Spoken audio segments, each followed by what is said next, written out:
palabra del Señor es viva y eficaz y es de gran bendición. Así que vamos a ir al libro de Romanos, capítulo 17. Romanos, capítulo 17. Vamos a leer este versículo, luego vamos a orar y a pedirle al Señor su dirección.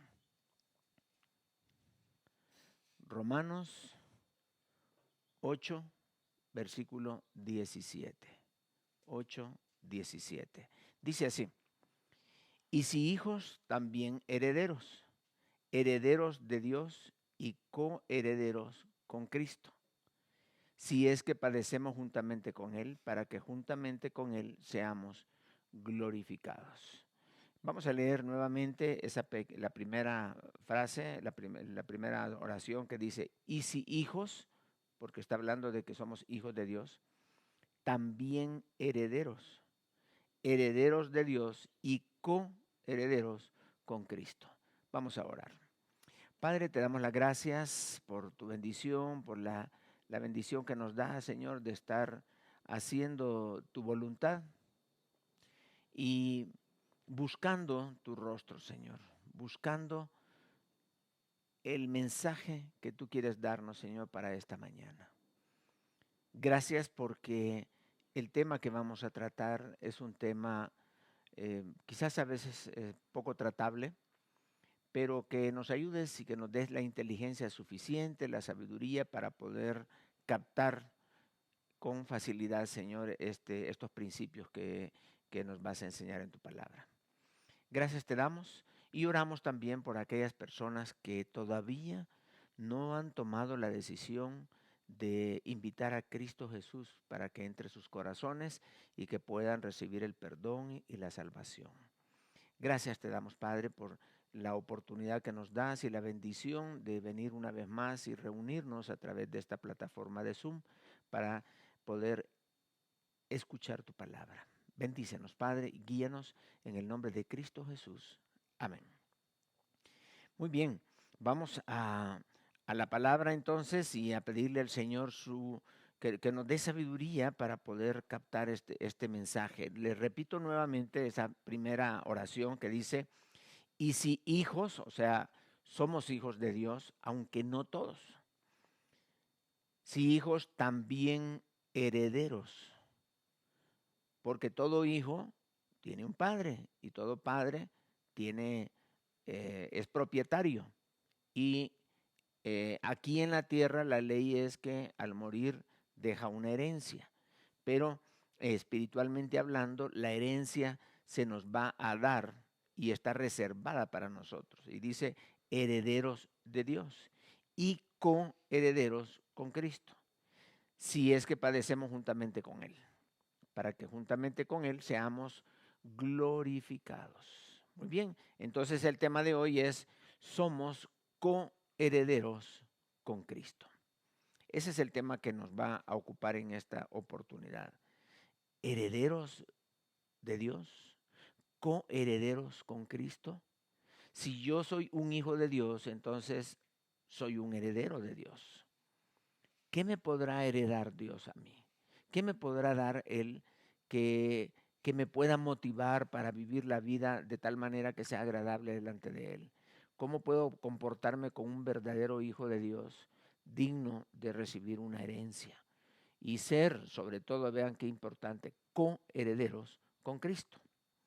Hay muchas personas que nunca han recibido una herencia acá en la tierra, ni tienen esperanza de recibirla, ¿verdad? Para nada. Y de eso sabemos mucho. Sin embargo, cuando nosotros tenemos un nuevo Padre, las esperanzas vuelven otra vez. Terrenalmente ya no hay esperanza, pero Dios, siendo Él nuestro Padre, nos dice, y si hijos, entonces herederos. Quiere decir que yo tengo la esperanza también de recibir una herencia en los cielos. Y esa es una tremenda bendición. Ahora, esa herencia es tan gloriosa, tan preciosa, que no se puede comparar con la mejor herencia que alguien pueda recibir aquí en la tierra. ¿Cómo será esa herencia? ¿Cuándo será que la voy a recibir?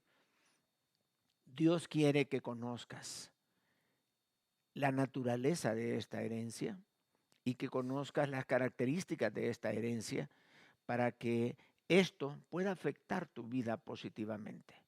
Y que por eso le pidió en el libro de Efesios, Dios le pide a Pablo que ore para que nos dé, alumbre nuestros ojos y que nos dé el entendimiento suficiente para poder captar cuál es la herencia gloriosa que Dios nos ha dado. Es una petición que Pablo hizo. Y ahora es lo que queremos hacer para que podamos acercarnos un poco más a entender esa herencia gloriosa que el Señor tiene preparada para nosotros. Entonces vamos a comenzar diciendo que nuestro Padre celestial es el dueño de todo. Es el dueño de todo.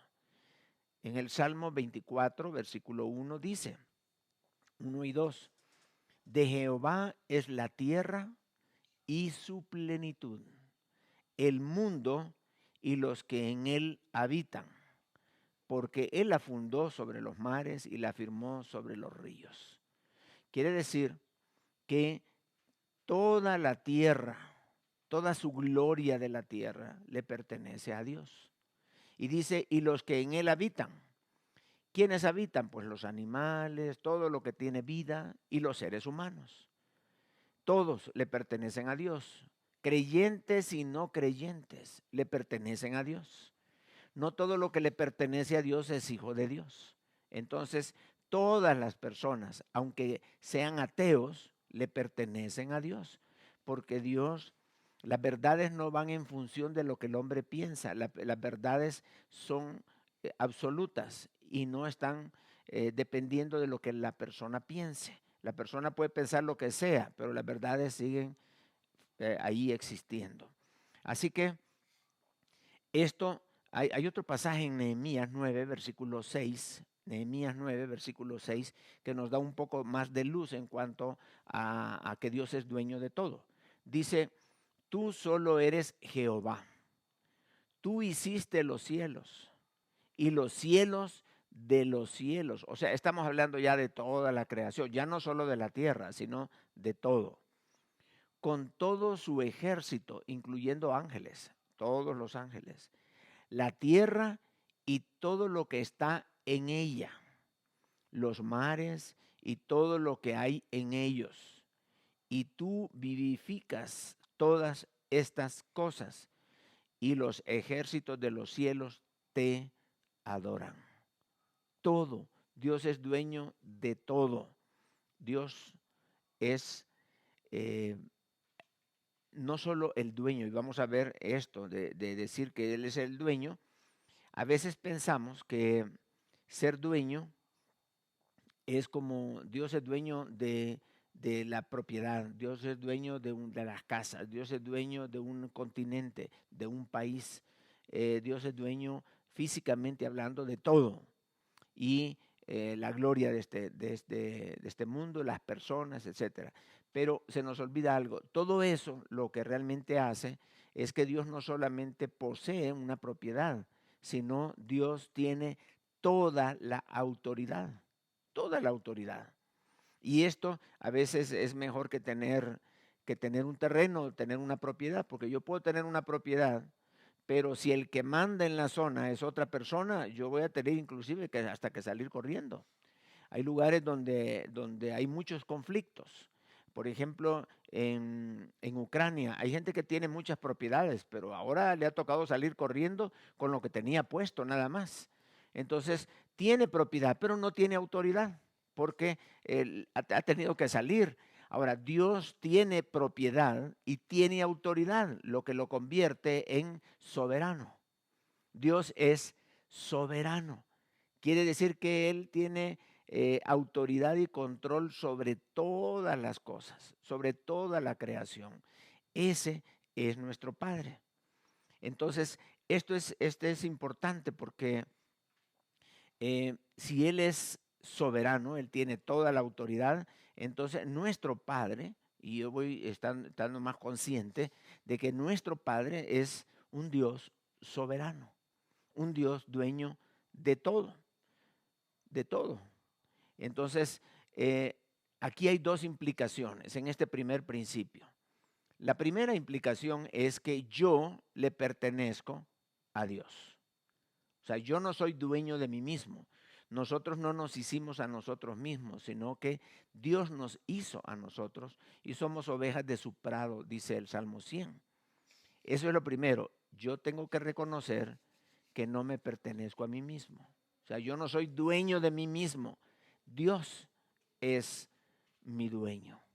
Le pertenezco a Él. Ahora, la segunda cosa importante es que si yo estoy consciente de quién es mi Padre, que no solamente es el propietario, sino que es la autoridad sobre cualquier otra autoridad, entonces ese Dios es a quien yo le dirijo mis oraciones. Y siendo su hijo, Él va a escuchar mis oraciones. Y cuando esté por momentos difíciles, pasando problemas, pasando tribulaciones, yo puedo clamar al Señor. Él es mi Padre, el soberano, el dueño de todo, y poder poner en sus manos mis peticiones. Y estoy seguro 100% que Él va a escucharlas, porque Él es nuestro Padre.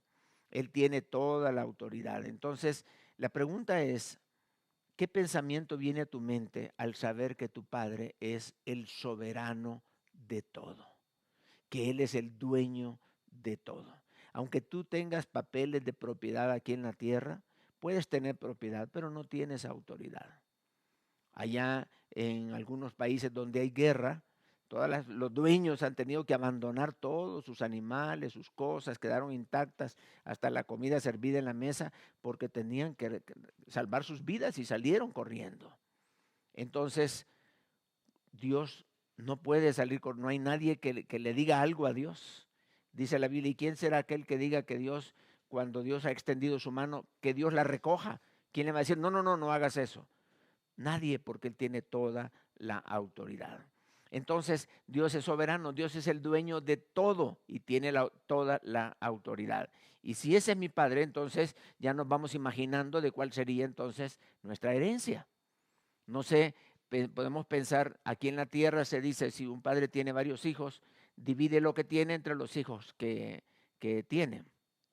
Y uno dice, pues me va a tocar esto, me va a tocar lo otro. Pero ¿cómo hace el Padre Celestial? Vamos a ver qué es lo que hace. El segundo punto que vamos a ver es, Jesús es el heredero de todo. Jesucristo es el heredero. Entonces, en un principio, vamos a hacer un poquito de historia acá. En un principio, desde el principio, el plan de Dios fue poner al hombre en la tierra, Adán y Eva. Y una vez terminó toda la creación, Dios lo puso al hombre y le dio autoridad sobre toda la tierra para que tuviera él esa libertad de gobernar, de administrar y de ser, por decirlo así, el príncipe o el administrador de este mundo. Él era el que dice que señorear sobre la tierra y sojuzgarla. O sea, él podía establecer normas, él podía establecer pautas, podía establecer modas, él podía establecer valores, todo. Eso le dijo, ok, tú vas a ser el encargado de todo lo que la gente crea en este mundo y de ustedes voy a levantar toda una multitud. O sea, tú vas a ser el que decide qué es lo que el hombre piensa, por qué, la ética de la vida, etcétera. Todo tú vas a hacer. Pero el hombre pecó como parte del trabajo de Satanás. Y cuando Adán pecó, le pasó esa autoridad a Satanás. Y entonces aquella autoridad que tenía Adán ya la perdió. Adán era propietario, pero también tenía autoridad, pero la perdió. Y entonces esa propiedad ahora pasa a ser parte de Satanás y él tiene la autoridad. Él es el príncipe de este mundo ahora. Él define el tipo de valores que hay, el tipo de hombres que hay, el tipo de cosas que se pueden hacer. Él dice que lo malo es bueno y lo bueno malo, etcétera. Esa es digamos, el mundo que tenemos ahora y sus valores es el resultado de la caída del hombre. Y todo ha quedado en manos de Satanás. Inclusive nuestro Señor Jesucristo lo reconoció cuando Él vino. Dice, no hablaré allí en el Juan, en capítulo 14 de Juan, versículo 30. Juan 14:30, Jesús hablando con sus discípulos les dijo, no hablaré ya mucho con vosotros, porque viene el príncipe de este mundo y él nada tiene en mí. En otras palabras, Cristo lo reconoció a Satanás, al diablo, como príncipe de este mundo, aquel que tiene la propiedad y tiene la autoridad. Entonces, hay una propiedad ahí que está cautiva por Satanás. De hecho, la tierra dice que gime a una para tener libertad porque está bajo la autoridad del enemigo. Y nosotros vivimos en este mundo, que es propiedad, digámoslo así, de Satanás, y él es el que tiene la autoridad sobre este mundo. Y también el Señor Jesucristo, cuando fue tentado en capítulo 4 de Mateo, ahí en el versículo 8, se los leo, dice así, otra vez llevó el diablo a un monte muy alto y le mostró todos los reinos del mundo y la gloria de ellos. Y le dijo, todo esto te daré si postrado me adorares. Jesús no le dijo, ¿y por qué me estás ofreciendo algo que no es tuyo? Porque sí, Jesús reconocía quién era el príncipe de este mundo. Sin embargo, cuando Jesucristo murió en la cruz, Jesucristo venció al diablo y a sus huestes espirituales. Dice ahí en Colosenses 2, versículo 15, y despojando a los principados y a las potestades, los exhibió públicamente, triunfando sobre ellos en la cruz. En la cruz Jesucristo venció a Satanás. En la cruz Jesucristo venció, no solamente pagó el perdón por nuestros pecados, sino también venció a Satanás. Por un hombre entró el pecado y por un hombre que es Cristo sale el pecado, porque en la cruz nosotros tenemos el perdón de nuestros pecados.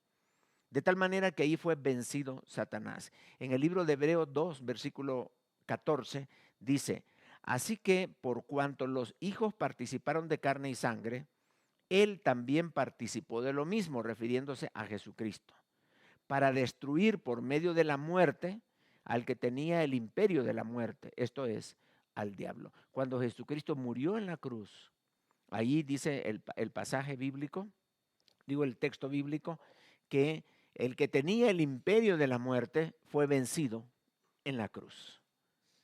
Y qué noticia más hermosa para muchos de nosotros, la muerte de Jesús en la cruz representa nuestra salvación, pero a veces se nos olvida también que es el momento en que también Jesucristo venció a Satanás. Y dice aquí, para destruir por medio de la muerte al que tenía el imperio de la muerte, esto es a Cristo Jesús. Y Jesucristo triunfó públicamente sobre las potestades, sobre Satanás, sobre todas esas huestes espirituales de maldad.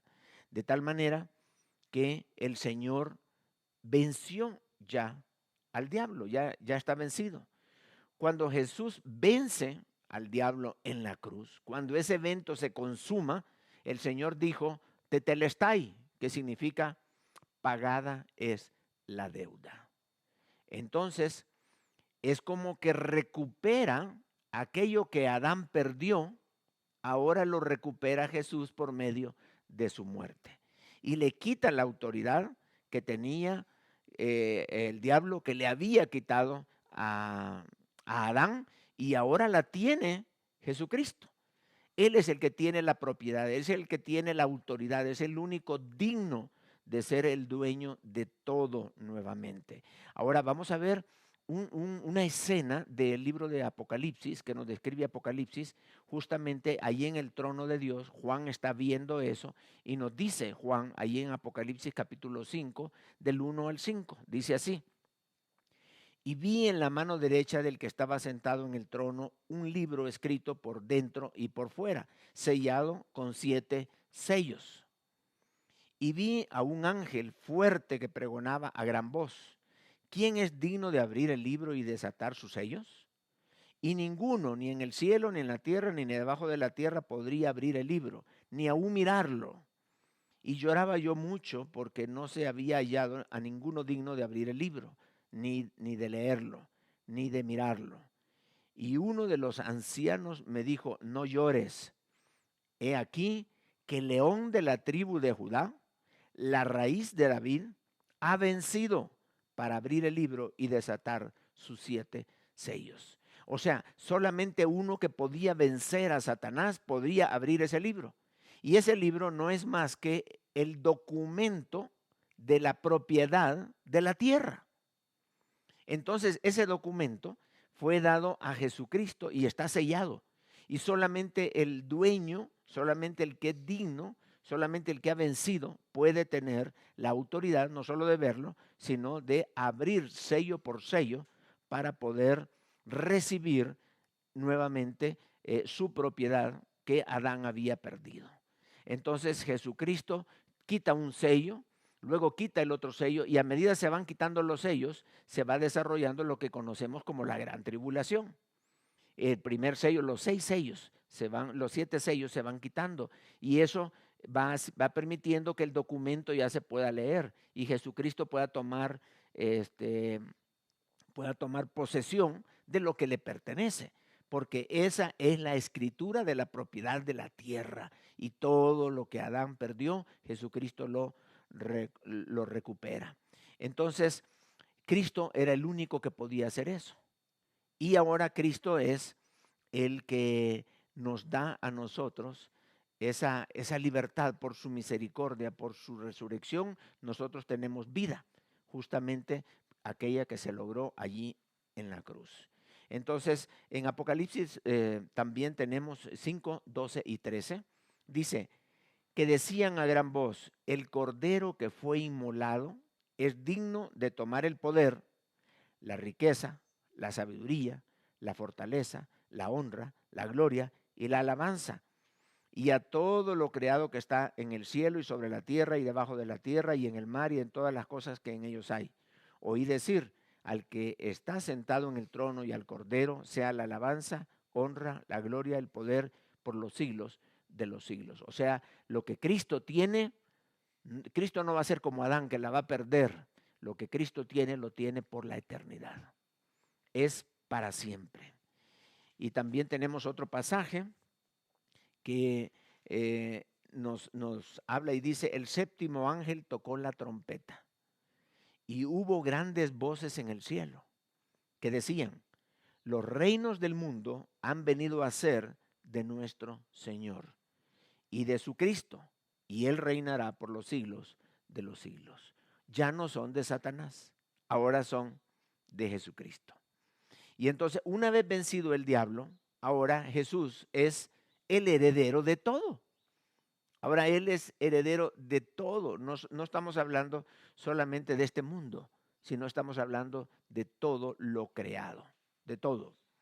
Entonces dice el libro de Hebreos 1:2: en estos postreros días Dios nos ha hablado por el Hijo, a quien constituyó heredero de todo y por quien asimismo hizo el universo. No estamos hablando de la tierra únicamente, estamos hablando de todo lo creado por Dios, lo conocido por el hombre y lo desconocido por el hombre, lo que es visible al hombre y lo que no es visible al hombre, y lo que está en el cielo, en la tierra y debajo de la tierra, todo le pertenece ahora a Jesucristo.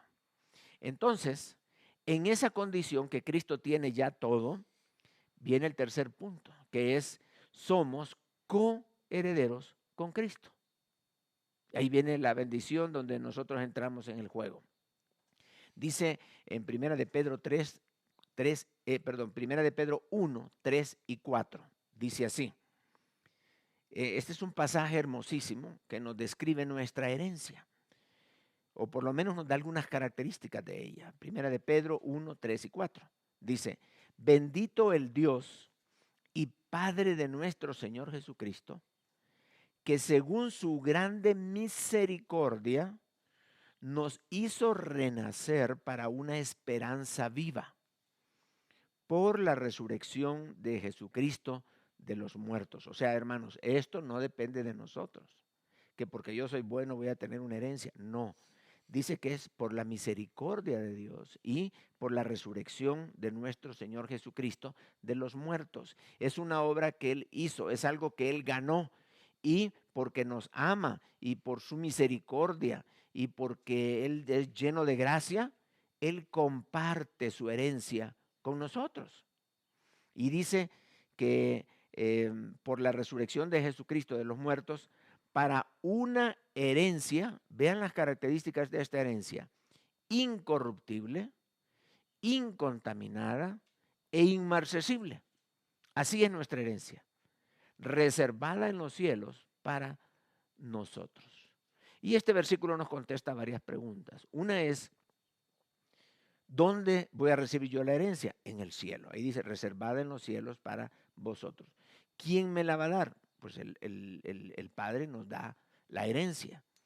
¿Y por qué voy a recibir yo esa herencia? Por la misericordia de Dios y por la resurrección de nuestro Señor Jesucristo. ¿Y cómo es esta herencia? Muy bien, dice en primer lugar que es incorruptible esta herencia. ¿Qué significa esta palabra incorruptible? Dice la definición de incorruptible es que es indestructible. O sea, que no se destruye. Lo que te dan no se te va a quitar nunca. Es indestructible. Es inmortal. O sea, que va a permanecer para siempre. Que dura para siempre. No es que se te desgasta, no. Es inmortal. No se daña con el oxígeno, ni por la polilla, ni por el fuego, ni por el frío, ni nada. O sea, la herencia está intacta para siempre. No necesita mantenimiento porque no se destruye. O sea, es indestructible, no hay que estar diciendo, pues hay que hacerle esto y lo otro, o tengo que ir allá para hacerle una limpieza. No, es indestructible. Tú no tienes que hacer nada para que permanezca como la recibiste. ¿Por qué? Porque es incorruptible, es indestructible. Siempre será nueva, como que la acabas de recibir.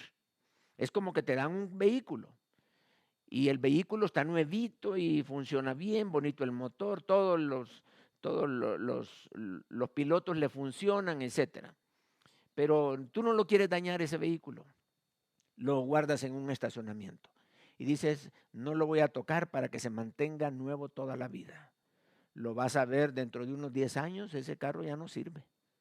O sea, además de que se depreció, ya no vale lo que valía al principio, ya se le taparon las mangueras, ya se arruinó el óxido, depende de donde lo tengas también, si el sol, el viento, el agua, no sé. Pero ese vehículo que recibiste nuevito no puede permanecer nuevo porque se deprecia, porque se oxida, porque se va destruyendo con el tiempo. A medida pasa el tiempo, aquello se va destruyendo. Pero nuestra herencia permanece nueva siempre. No necesita mantenimiento, ni cuidado, ni ponerla bajo techo, porque el sol no la daña. No, nada le puede hacer. Entonces, así es nuestra herencia. ¡Wow! Qué hermoso puede ser eso. ¿Qué puede ser algo que nunca se destruye? Y algo así se me va a dar. En segundo lugar, dice que es incontaminada, es decir, es pura, es sin mancha, es limpia, es, en otras palabras, perfecta. O sea, tú ya no le puedes hacer nada más. Es como cuando alguien recibe una casa. Bueno, mira, me heredaron una casa, vamos a verla y la vamos a ver. Sí, pero hay que cambiarle el techo, los pisos están viejos, las ventanas también y hay que construirlo. No, esta herencia que tú vas a recibir no necesita ampliación, no necesita mejoras, no necesita que le hagas nada porque es perfecta. A veces llegas a un lugar y dices, aquí sería bonito hacerle esto, o sería bueno cambiar los muebles, o sería bueno ampliar allá, mejorar. No, ya no le puedes hacer mejoras porque es perfecta. Dice la palabra que esa perfección de Dios, ese carácter de Dios está reflejado en la herencia que te va a dar, porque es perfecta. En tercer lugar, nuestra herencia dice que es inmarcesible. Inmarcesible, que quiere decir que no se puede meter al mar. No, no, no significa eso, ¿verdad? ¿Qué significa inmarcesible? Significa que es perpetua. O sea, no se te da por un periodo de tiempo, sino es para siempre. Aquí en la tierra tú eres propietario de algunas propiedades, pero al morirte tú se la tienes que pasar a otro. Y si no has dejado herencia, pues otro va a ser el dueño de todas maneras. Pero tú no puedes ser dueño a perpetuidad. Pero esta herencia que Dios te va a dar, nadie te la puede quitar, porque es perpetua, es inmarchitable, no se marchita, que permanece para siempre. En realidad, Pedro no nos describe lo que vamos a recibir, sino las características de lo que vamos a recibir. Pero con solo las características que nos dé, ya cualquier cosa que nos dé es fantástico. Y no es cualquier cosa, sino que dice la palabra que es gloriosa, una herencia gloriosa. Es algo increíble, es algo que no te imaginas tú ni yo nos imaginamos. Pero con esta descripción que nos han dado, va a ser una cosa impresionante. Entonces, eh, con esta herencia que vamos a recibir en los cielos y con esta descripción que vamos a tener, ¿qué cristiano se va a querer llevar sus cositas de la tierra para el cielo? Si nadie se va a venir, ¿para qué? Como algunos dicen, ay, tengo tantas cosas que me quisiera llevarlas conmigo para el cielo. Olvídate, de cualquier cosa aquí no sirve. Allá en el cielo se te va a dar algo perfecto. Ya lo de la tierra no tiene sentido. Entonces, más bien por eso nuestros ojos deben de estar puestos allá donde vamos a recibir ese tipo de herencia. Y lo que queda aquí, pues esto se va destruyendo, se va desgastando y un día va a desaparecer, porque Dios la va a destruir todo. Entonces, no nos aferremos a algo destructible, algo que no va a tener trascendencia. Así que es interesante y es muy, muy hermoso saber todo lo que Dios tiene preparado para nosotros y que nosotros no somos merecedores de eso. Ahora, quizás una noticia triste en este sentido es que no todos van a recibir esta herencia. Aunque Dios es dueño de todo, no todos son hijos de Dios. Algunas son criaturas de Dios. Solo los que hemos nacido espiritualmente. Y es más, esta herencia especial que Dios nos ha preparado es para el tiempo de la gracia. Los que somos miembros del cuerpo de nuestro Señor Jesucristo y miembros de la familia celestial, que tenemos a Cristo en nuestro corazón. Así que Pedro, vean qué interesante, esto por qué lo dijo Pedro. Pedro les está hablando a los que están siendo perseguidos, porque ese es el propósito de la carta de Pedro. A todos los que están siendo perseguidos, los buscan, los matan y se han tenido que ir huyendo y dejaron su casa, dejaron sus propiedades, dejaron sus muebles, sus animales, todo lo dejaron y se fueron. Y quizás alguien por allá diciendo, ay, mira mi casa, a saber cómo estará. Y dice Pedro, no se preocupen por las cosas de la tierra. Nosotros tenemos una herencia preciosísima. Y ya comienza a describirles cómo es la herencia. Porque lo que han dejado aquí en la tierra, por amor del Señor, por eso les dice, si es que padecéis juntamente con el Señor, para que juntamente con Él seáis glorificados. ¿Por qué? Porque ellos estaban padeciendo tremendamente por la fe de nuestro Señor Jesucristo. Y ellos están portándose, porque alguien que no quiere salir huyendo dice, no, yo no creo en Cristo y ahí se queda. Pero si mantiene su fe, tiene que irse corriendo porque lo van a perseguir para matarlo. Y entonces la pregunta es, ¿qué estamos haciendo nosotros para mantener nuestra fe y demostrar que verdaderamente hemos creído en Cristo? ¿Cómo lo estamos demostrando? Si es que padecéis juntamente con Él, dice la palabra. Entonces, ¿cómo es nuestra vida? Ahora, recordemos esto, y con esto quiero finalizar. Si Dios tiene una herencia tan gloriosa para ti, que ni tú ni yo la merecemos, esto es por la misericordia y por la obra de Cristo en la cruz, no por algo que nosotros hayamos hecho. Si Dios tiene algo tan precioso, tan hermoso, entonces, ¿cómo vamos a vivir para poder ir ya acoplándonos a esa bendición que el Señor tiene preparados para nosotros?